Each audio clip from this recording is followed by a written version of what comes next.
Chris Mackwoski of Emerging Civil War for the American Battlefield Trust. We're commemorating the 160th anniversary of the Battle of Chancellorsville, and we have been all over this fantastic battlefield with an incredible array of historians, and we're going to bring them right back on here for you as they bushwhack their way here through the wilderness. Remember that, though, Chancellorsville is situated in a 70 square mile second growth deciduous forest.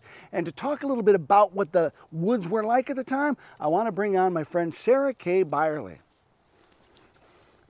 Thanks, Chris.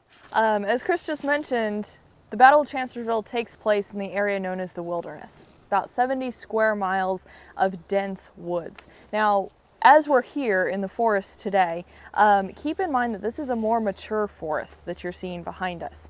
The woods that are here at the time of the Civil War are what we call a second growth forest. They're much denser, so keep that in mind. Our line of vision isn't super great right now in the woods, but it would have been even more limited in 1863.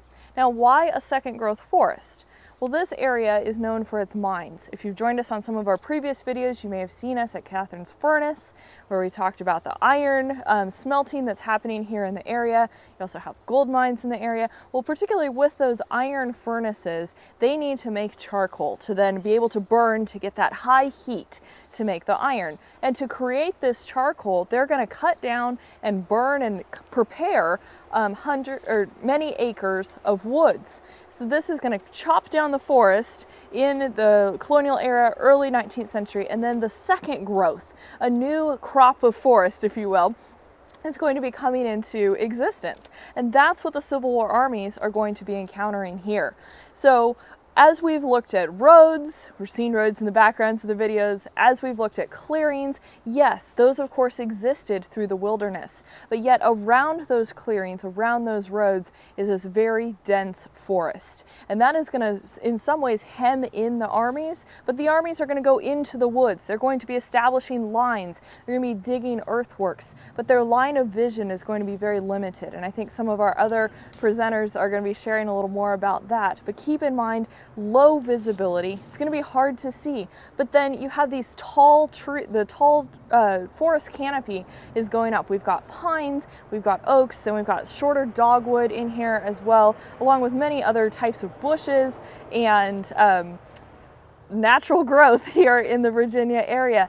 And what's going to happen as battle itself begins to explode in this area, as artillery shells come crashing in, as the small sparks, flames coming out of the rifle fire happens, it's going to catch some of these woods on fire. Some of it's going to be the brushy undergrowth. Some of it's going to be the dry leaves. So there's going to be fires in this area. Now you may be thinking, I usually hear of fire in the wilderness at Battle of the Wilderness, which is going to take place in May 1864. But the woods are catching fire at Chancellorsville as well, and that's going to impact parts of the battle. You may have units trying to move away from the flames. You may have flames creating the background scenes of some of these great moments in Chancellorsville's battle history, such as when Lee rides into the Chancellorsville clearing.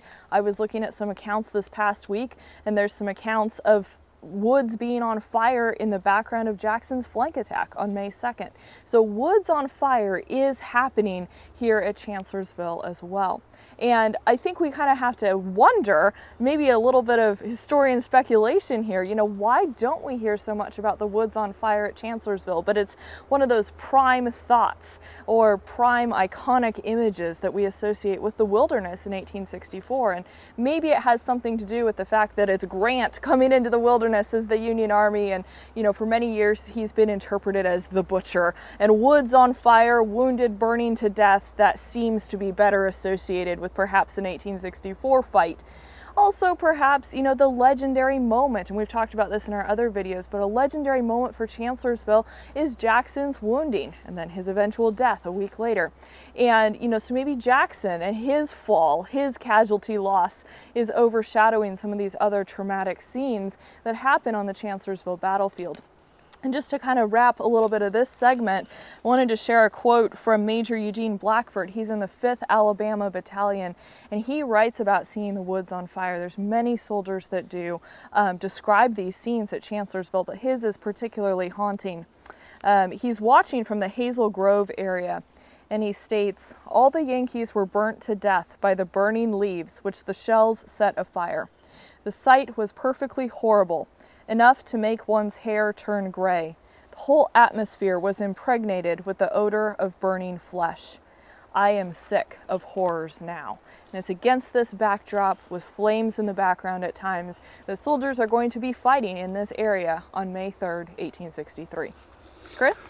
Now, we are in the middle of nowhere, so kind of getting us oriented is a little bit irrelevant just because we've got wilderness, wilderness, wilderness, wilderness. We can hear modern-day Route 3 off to my right, so that's going to be south from where we're standing, so we are north of that. And it's just going to become a deep, dark, confusing area because of the foliage. We see a lot of undergrowth, a lot of light through here. At the time, these trees would have been shorter, thicker. As Sarah said, we're seeing a much more mature forest. That's going to lead to some really confusing fighting. Adding to that, the Federals are going to take advantage of some of the trees that they are able to chop down and start building a defensive position for themselves on the evening of May 1st, as Jackson has driven them from my right toward the Chancellorsville intersection, just a few hundred yards to my left. And so as they start building these defensive positions, trying to give themselves some place to dig in, that's going to be yet one more thing that's going to make these woods so formidable. To talk a little bit about how confusing things were and just what the Federals are looking at, I'm going to ask my friend Greg Mertz to come on. Greg's a former historian here at Fredericksburg and Spotsylvania National Military Park. Interesting, probably the earliest accounts that we have of the Union Army constructing earthworks here in the woods that would be fought over on May 3rd is from Jackson's reconnaissance just moments before he was shot. Apparently rode out far enough until a point where he could hear the sound of axes hitting trees and the sound of shovels and so forth digging in the dirt. That being said, the men in the Union Army, as they tried to continue constructing works throughout the night, would build a variety of different types of works. A lot may have depended on what kind of tools they had with them or how easy it was to dig in the dirt. But sometimes the troops simply took what kind of logs they could find in the area and stacked that up to fight from behind. As you take the trail through the woods here at certain places, you can see where the remains of those works were, especially when they disturbed the dirt some. A few of the very interesting ones have a little trench on each side of the berm. One trench built by the Union Army as they tried to dig themselves down a little bit in addition to pile up dirt in front of them. And then the next day when the Confederates took those positions, they likewise would dig down on the other side.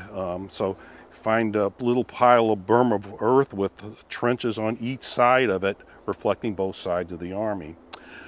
Some of the works, as I mentioned before, are simply piling up of logs. And one of the more interesting accounts that I've run across related to that is one of a Confederate soldier who is in Pender's North Carolina Brigade. They would have advanced immediately north of the Turnpike on May 3rd through the area of the Visitor Center.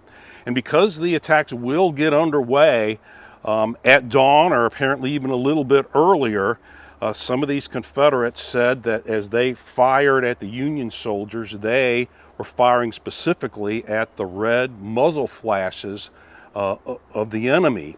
And as they advanced and took this position that they were fired at, they reported seeing Federal soldiers lying on the ground that were dead that were firing underneath the log works. And he kind of commented on or implied that it was a good thing they were firing at the muzzle flashes, because if they'd been able to see well enough and saw the log works, they would have presumed that the enemy would be looking over the top of them and would have been firing over where the Union soldiers were. So just an element of how these soldiers are trying to utilize what they find on the ground to adapt, to give themselves some degree of protection, and looking at a Confederate account, how it caused some aspect of confusion on their part, seeing the Union Army fighting, utilizing those works in a way that's different than what is the normal case. Now, Greg, let me ask you, because you mentioned that the Confederates are going to have the opportunity to reverse those works, to dig a ditch and point them in the other direction. So as the attack begins on May 3rd, what puts Confederates in a position to be able to use those works in the first place if they were constructed by the Federals?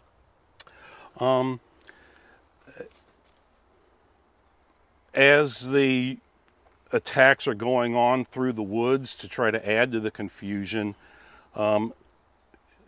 basically a musket has an effective range of some 300 yards. When advancing through woods, often you do not see the enemy until you're right on top of them. So one possible explanation is that the weapons are, of course, exceedingly highly efficient when firing at somebody at relatively short range.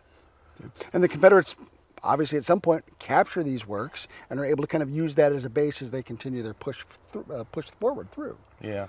Well, one other thing that kind of played into it that will really help crack the first line, the Union Army has a green unit, the 3rd Maryland. Where would you position a unit involved in its first battle? Would you put them in the woods where, as I mentioned before, the enemy might be right on top of you before you know it? Or might you put them in an open roadway where they can see the enemy coming? Well, the decision was to put them in the open roadway.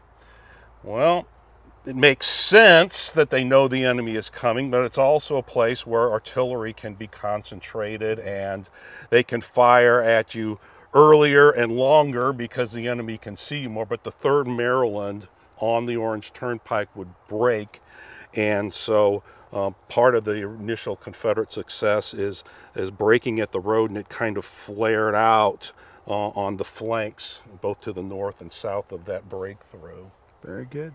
Thank you very much, Craig. I'm going to bring in my friend Steward Henderson in a second. He's going to talk a little bit about one of the specific actions in that back and forth fighting. Remember, Jeb Stuart, as he charges his men forward, he has 3 major assaults, and as a result, he's just going to hammer. That's going to put some stress on the Federals. Stewart.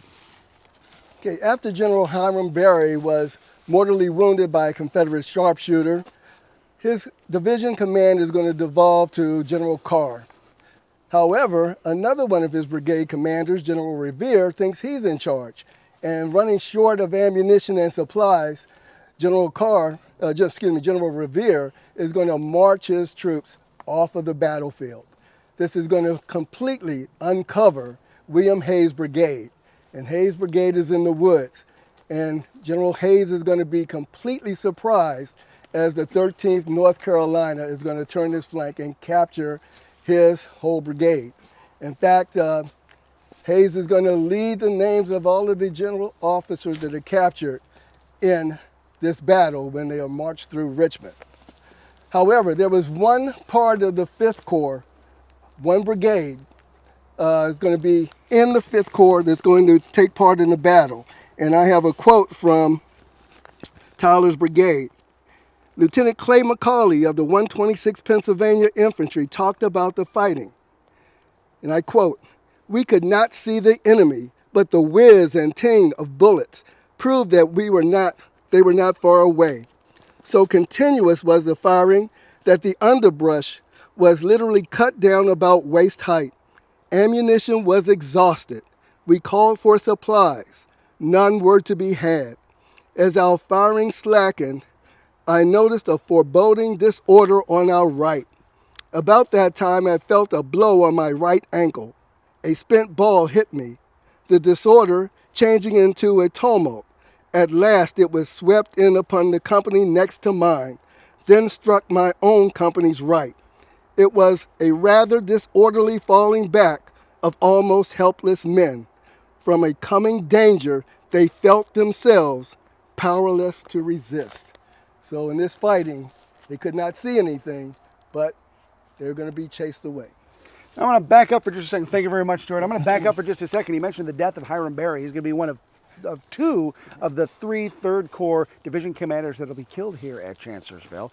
The other being Amiel Whipple, a man who many thought was invincible because he had such a layer of dirt upon him that he was bulletproof. He'll actually be killed by a sniper on the 4th of May. But here on the 3rd, Hiram Berry, great citizen soldier, mayor of the city of Rockland, Maine, leading his men, and he's going to take orders across the turnpike to guys on the south side. He's got staff officers to do that, but in the thick of battle, as things are crazy and heated, he's trying to lead by example. So he delivers the message, and on the way back, he is hit by gunfire as he's crossing the road. And his body will be brought to the Chancellorsville mansion, where it'll be laid on the ground. And Joe Hooker, who admired Barry a great deal, is reported to have cried and said, Barry, how could this be? One who I leaned on so heavily, how could you be taken from me? And it's a moment where Hooker gets rattled in the midst of all this. And it shows you just how stressful the situation is for these men and these officers in the midst of this crowded, dark,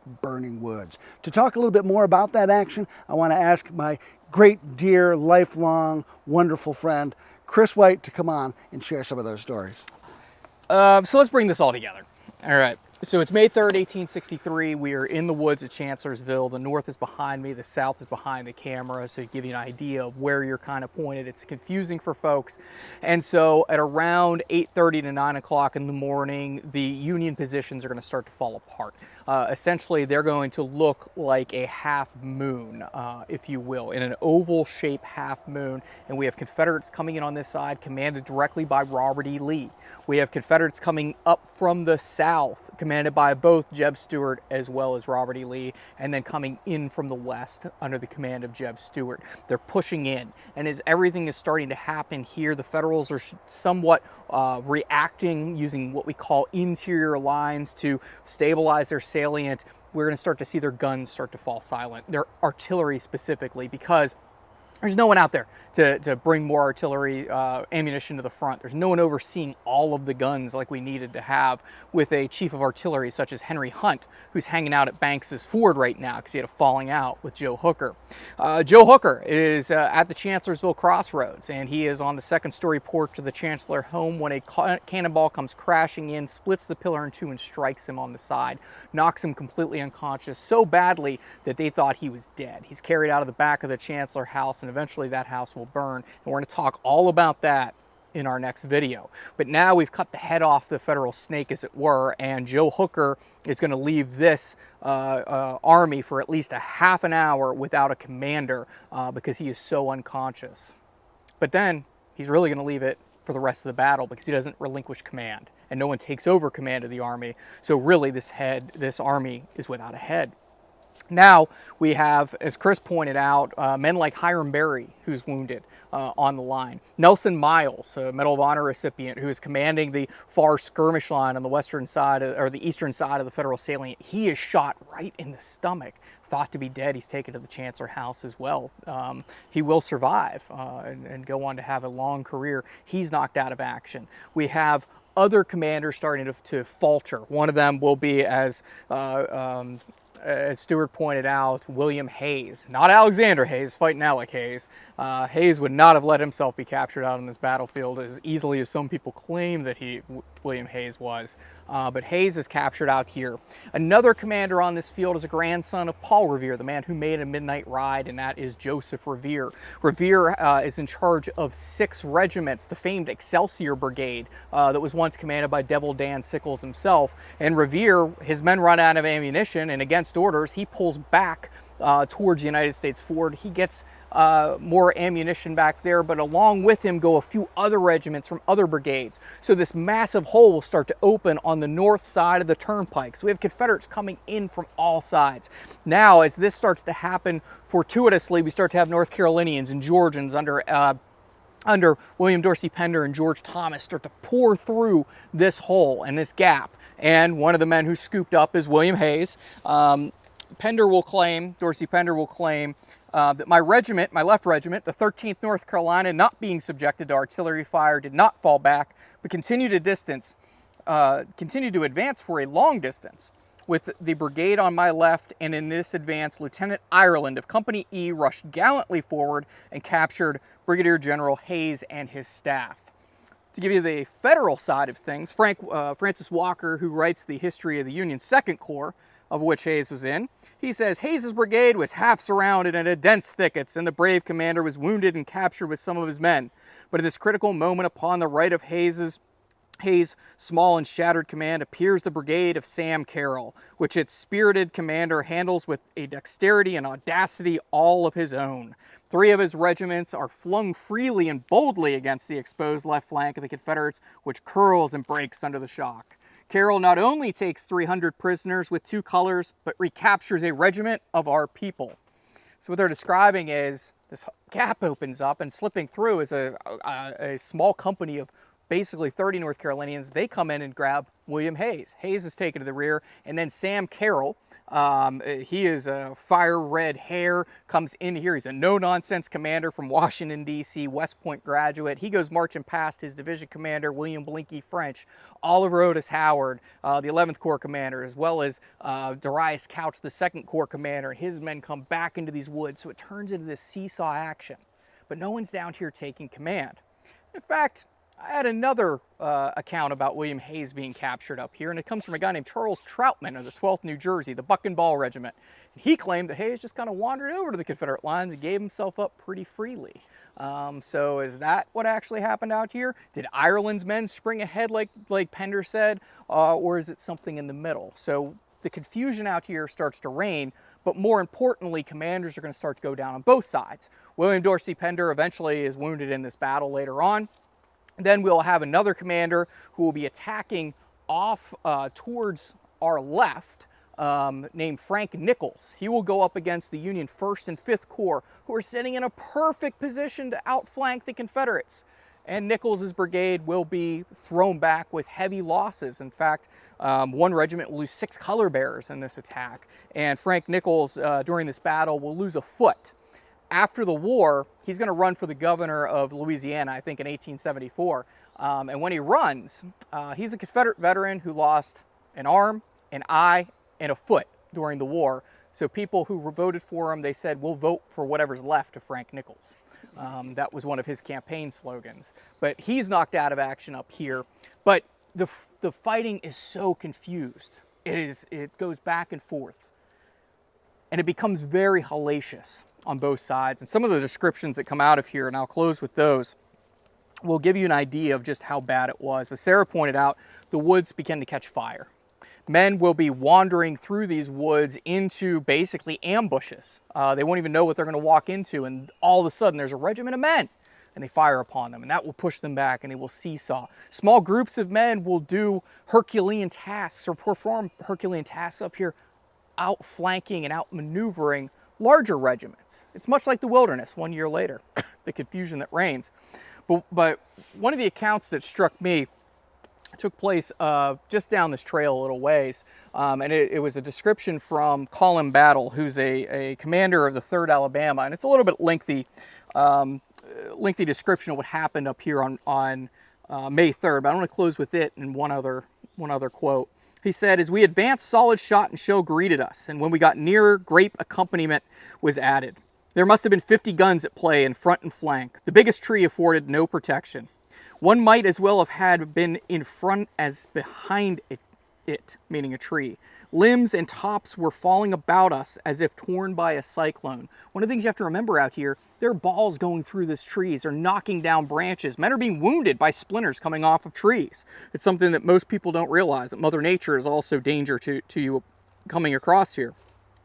Then from the rear, shells came shrieking over our heads from Thomas Carter's battalion of artillery. We were enveloped as it were in a dense fog. The flashing of guns could be seen only a few feet away. A fellow can't see very far in the fight, but he sees plenty when he is scared. At every breath we are inhaling sulfurous vapor, fresh and hot from cannons' mouths and a bursting shell. What a din. What a variety of hideous noises. The ping of the minie-ball, the splutter of the canister, the whistling of the grape, the where are you of screaming shells and the cannon's roar from 100 mouths were to make up the music of the great opera of death. I saw the arm and shoulder fly from the man just in front of me, exposing his throbbing heart. Another's foot flew up and kicked him in the face as a shell struck his leg. Another disemboweled crawled along all fours, his entrails trailing behind him. And still another held up his tongue with his hand, a piece of shell having carried away his lower jaw. Others sank to the earth as if to rest, and some plunged forward as though tripped by a snare, never to rise again. I had just about made up my mind that this sure is hell enough. So the first time I read this, I was pretty struck by some of the basically descriptions. And the one that really stuck out to me was the soldier who had his lower jaw carried away. And as I was digging through another repository, I came across this soldier who was also in this area. He said, on our way across, I met with a sight that will ever remain indelibly impressed in my memory. A poor, unfortunate young soldier was reclining at the foot of a tree on the edge of the woods, his piteous eyes upraised in a mute appeal for help, which no one could render. For a round shot had cut away his lower jaw, and completely and deftly as a surgeon's knife could have done it. His tongue, uninjured, was curling and twisting over his bloody breast. As he vainly endeavored to speak, poor boy, he had no mouth, and the only sounds he emitted were the inarticulate hoarse roars of an animal. He was in the last throes when I left him. So, this soldier of the 12th New Jersey came across the same soldier that Colin Battle had come across. Battle wrote his account 50 years later, or nearly 50 years later, while this account was written just in the wake of Chancellorsville. These are the things that were just imprinted in their minds. The story of Chancellorsville has turned into the story really of one man, Thomas Jonathan Jackson, and his very clean death on May 10th, 1863. The problem with that story is that that's not the whole story of Chancellorsville. There are tens of thousands of men out here struggling for life and death, and many of them will lose their lives in these woods, completely forgotten, some of them unfortunately engulfed by fire, others lying in graves unknown, perhaps around us, but many in Fredericksburg's National Cemetery. And so, as we stand out here on a beautiful day, see all this sunlight spilling through the forest and the dappled shadows that spill across all of us, think back to the crackle of the fire and the heat of the flames and the ping of the mini balls and these stories that my colleagues have shared with you. And think about that juxtaposition. That's one reason why we preserve these grounds, so that you can come out here where these stories took place and experience those things and reflect on them for yourself. And so that we can then transport ourselves from a beautiful day and a beautiful spot like this back into the history and find meaning for ourselves that we can then carry on and pass along, so that we can learn the lessons that history has to teach us. For all of my colleagues here, Chris, Andy, Sarah, Stewart, Don, Dan, Tim, and Greg Mertz, I'm Chris Mackwoski. Thanks so much for being with us. We have more to come here from the Chancellorsville 160th. Thanks for all you do to support battlefield preservation and education.